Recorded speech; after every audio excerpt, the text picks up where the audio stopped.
Hi, this week we're going to be discussing employee engagement and doing our reaction video on it. In this TED Talk, she showed a picture of employees pushing a wagon that had square wheels. And the question was, is it easier to push a wagon with square wheels or round wheels? And I think we all know that it's much easier to push a wagon that has round wheels. That's like asking, is it easier to push a stalled out car with or without the emergency brake on? She stated that two-thirds of employees don't feel engaged, and I personally think that this is a fair estimate.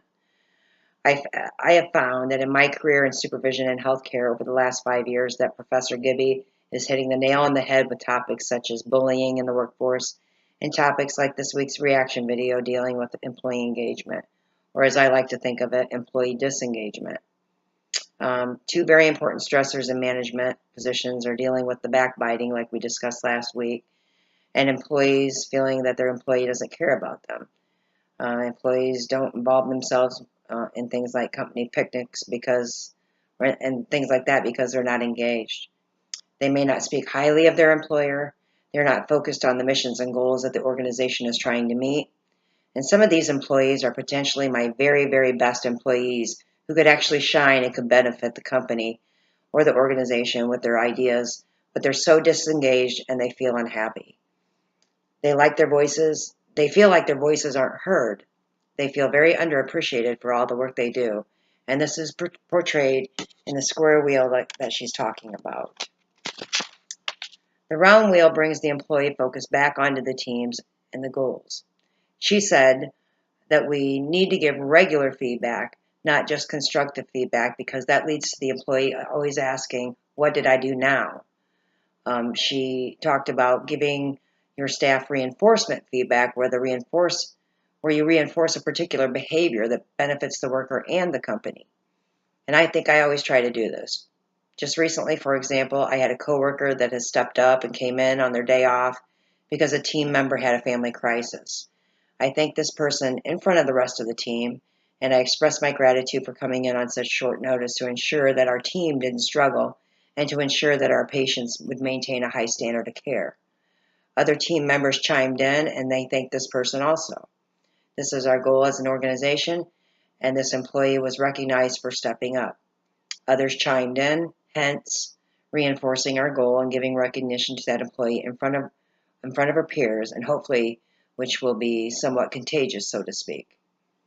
Next, she said, that we need to be very specific.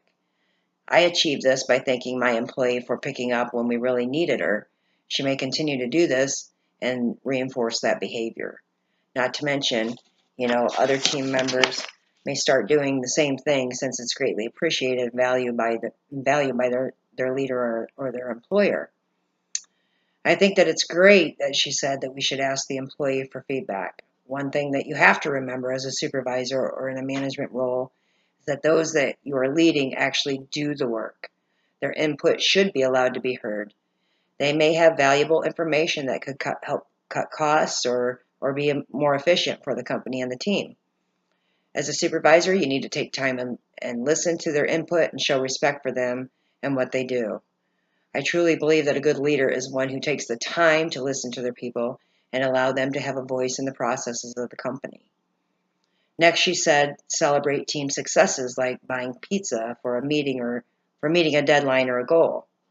Along with celebrating team wins, we should be celebrating things like work anniversaries. So at our place of work, we celebrate 5, 10, 15, 20, and so forth, years of anniversaries by having a department luncheon. And our employer will also celebrate with them by having a steak lobster dinner and a catalog of goods that they can pick something from, like a gift, like a grill, jewelry, watches, coolers, etc. And our employees love that Parkview does this. Many companies nowadays are going away from this, and they're not even giving turkeys or hams away, which Parkview does too at Thanksgiving and Christmas. But there are many employers who are not doing this anymore. You need to keep your employees engaged by giving them recognition and showing them how much you appreciate them. That is the key. I can tell you that at some point or another in your careers, you will be managing or supervising an employee that no matter what you do or how hard you try, they will always be that one disengaged employee, and nothing will make them happy. And those are the people that you will need to weed out in order to have a good fit within your teams and the organization. This leads to the sixth point that she talked about, creating a team vision, making an employee feel valued and appreciated. This will allow them and all of you and your team to collectively work towards the same vision. And then lastly, she talked about share info and stories in order to recognize those employees going above and beyond, sharing those frontline stories so that those in the back lines can see what they're helping do within their company and the effects of how important that their jobs are. So at Parkview, our CEO, Mike Packnett, out of Fort Wayne, he writes a column each week, and he shares incredible stories from staff members who have helped our patients out in some way. It could be something just as simple as an employee taking time out to sit with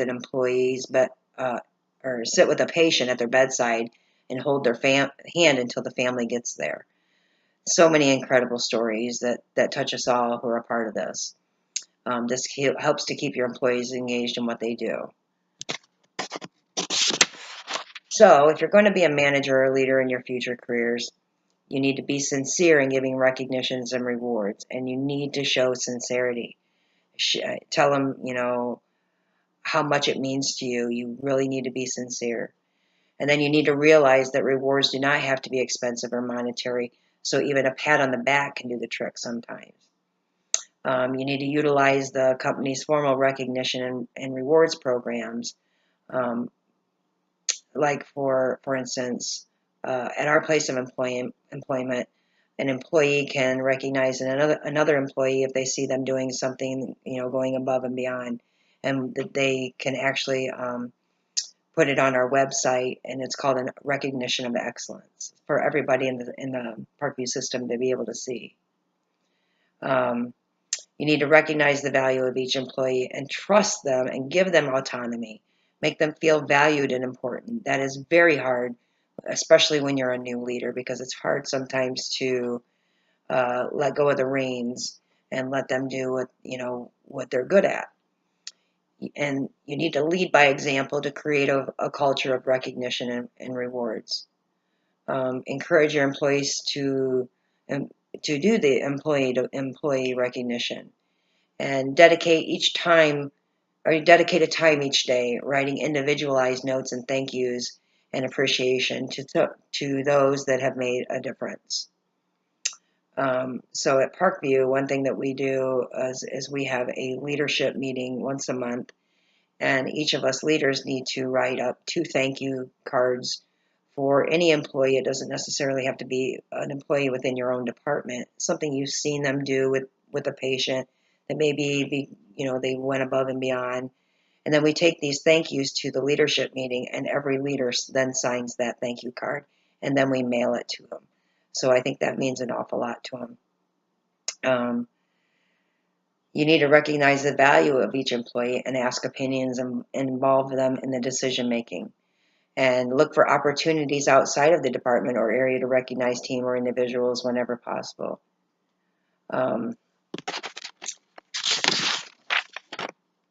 It can be easy as a leader to set your sights on the employees that perform beyond your expectations. You may feel the need to reward these individuals for their hard work, but you may be dividing your team by doing so. So make sure that you don't play favorites and recognize others as well. Not every employee is going to be a top performer, but that doesn't mean that their efforts are not appreciated.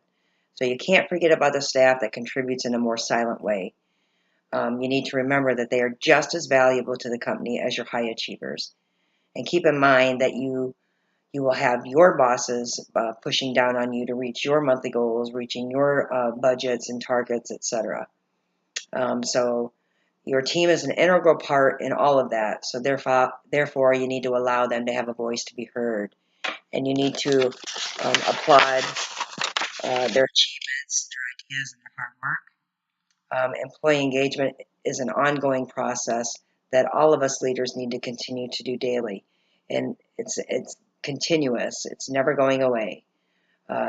You need to recognize them all the time and not just during their their performance appraisal times. So that's my reaction video this week. Thank you very much.